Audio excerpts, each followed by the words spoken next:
Assalamualaikum warahmatullahi wabarakatuh. Balik lagi di channel Absor Equipment bersama aku Absor.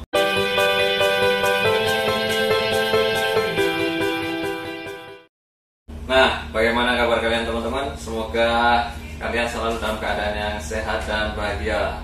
Amin. Nah, di video kali ini seperti yang udah kalian lihat di judul, akan aku coba melakukan pengukuran menggunakan avometer digital dari Sanwa. Kalau kemarin kita udah tahu spesifikasi sama fungsi-fungsinya, kali ini akan kita coba melakukan pengukuran sesuai dengan fungsi-fungsi yang tersedia di avometer ini. Nah, bagi kalian yang belum subscribe, silahkan subscribe channel ini, klik tombol subscribe-nya di bawah, jangan lupa like videonya. Dan yang satu perlu kalian ingat, subscribe itu gratis, men. Nah, tanpa berlama-lama lagi, seperti apa pengukurannya, simak videonya sampai akhir, jangan di skip ya. Let's go. Nah, jadi gini teman-teman, yang pertama kita perlu tahu dulu, tadi lupa ya yang kemarin pas review belum gue sebutin, ini dia dilengkapi 2 buah kabel yang mana ujung-ujungnya ada testernya ya, atau bisa disebut probe ataupun test pin. Ada yang warna merah sama hitam ya, yang merah ini untuk kabel positifnya, dan yang hitam ini untuk negatifnya ya. Dan nanti kalau pengukuran juga harus sesuai, ada yang bisa terbalik, ada yang harus sesuai plus sama plus, minus sama minus.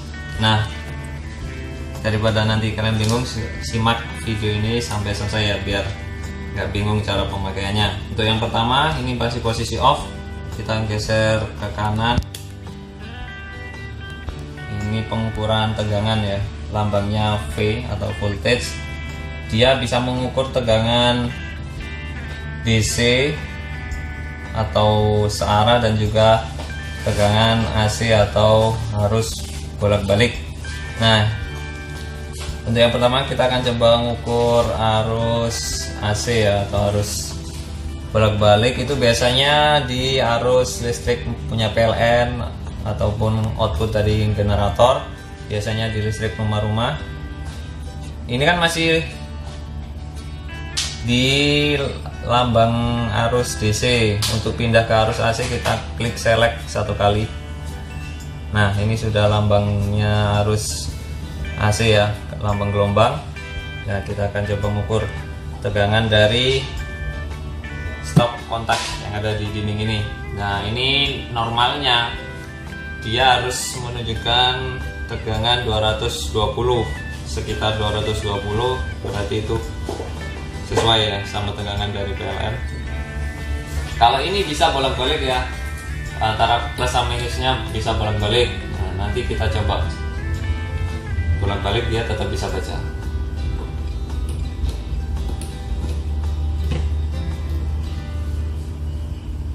Nah, bisa dilihat ya, dia di 212 volt AC. Nah, jadi masih di masih di rentang 220 volt normal. Nah, kali ini kita coba dibalik ya, yang merah pindah ke sebelah kiri. Harusnya dia tetap baca, memang seperti itu, bisa dibolak-balik.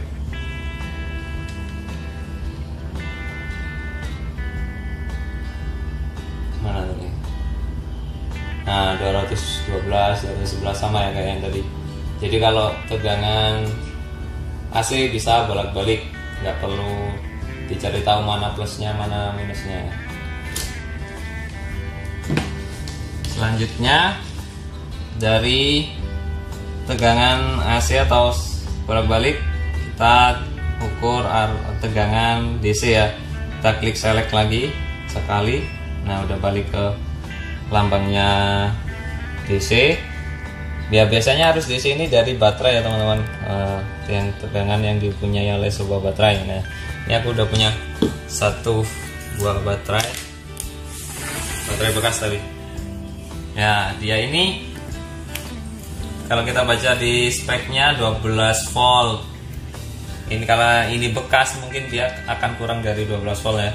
Kita akan coba ukur ya. Kalau ini nggak boleh terbalik, yang plus juga harus ketemu plus di kepala plus baterai, yang minus hitam ini juga ketemu di kepala baterai yang minus. Ini ada tandanya ya, plus sama minus, ini nggak boleh terbalik. Kita akan coba ukur.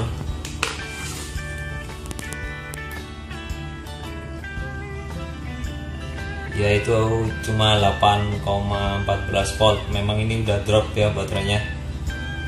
Nah, apa yang terjadi kalau ini kita balik, yang minus diukur di kepala plus, yang merahnya di minus, ya hasilnya tetap 8,14, cuma bisa dilihat yaitu ada tanda negatif di sebelah kiri, itu negatif 8,13. Jadi itu menunjukkan bahwa ini tes pinnya terbalik.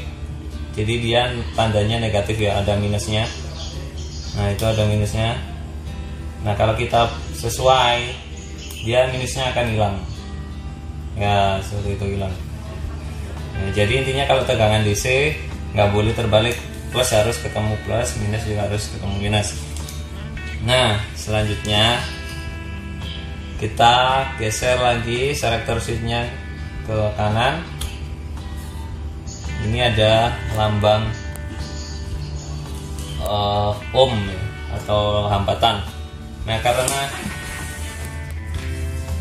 ini hambatan biasanya digunakan untuk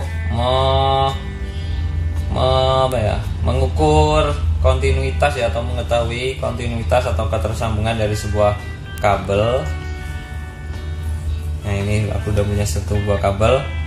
Dia harus menunjukkan 0 ya, kalau dia nyambung, kalau kabel ini nyambung. Kalau ada yang putus, hasilnya open loop seperti ini. Ini open loop ini jadi nggak nyambung. Coba ini kita ukur kontinuitasnya. Yap, benar sekali, dia jadi 0,0000, jadi bagus, kabel ini nyambung, nggak ada putus di dalam. Nah, kalau kita coba dia nggak ada putus-putusnya, umpama ini kita sambung dikit, hasilnya seperti apa?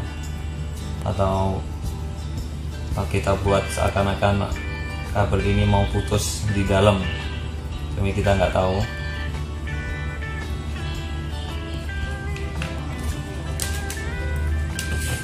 Seperti ini ya.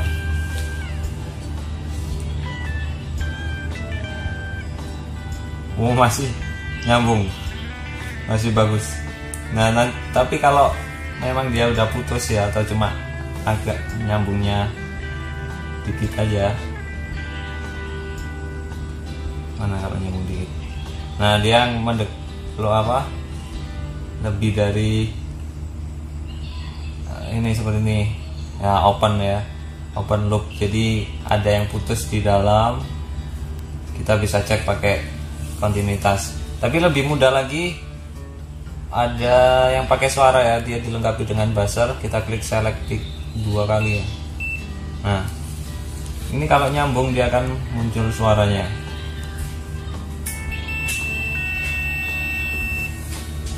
Nah, terdengar ya.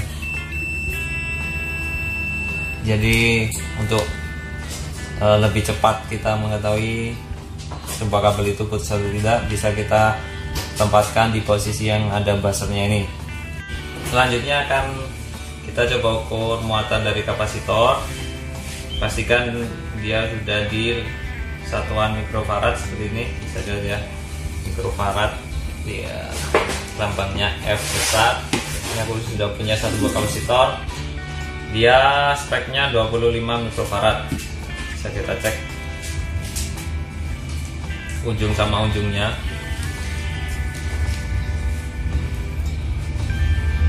Terbalik nggak apa-apa ya, aman ya. Itu terbaca 24,77,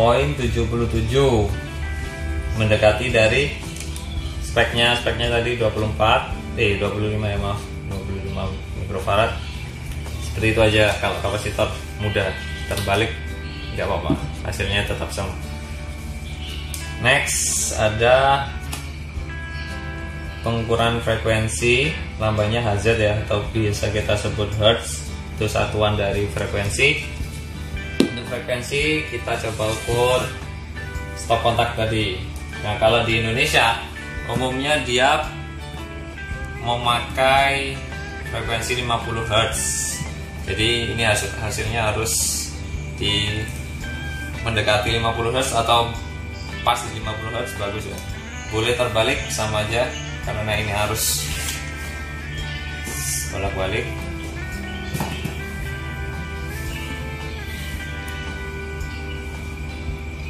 Nah,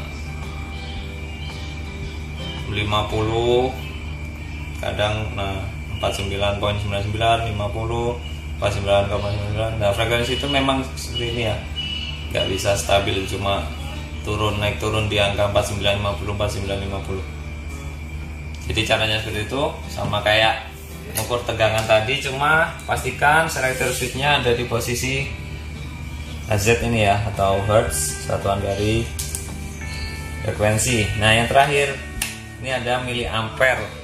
Dia biasanya untuk mengukur arus kecil aja nih ya, miliampere ini untuk arus kecil.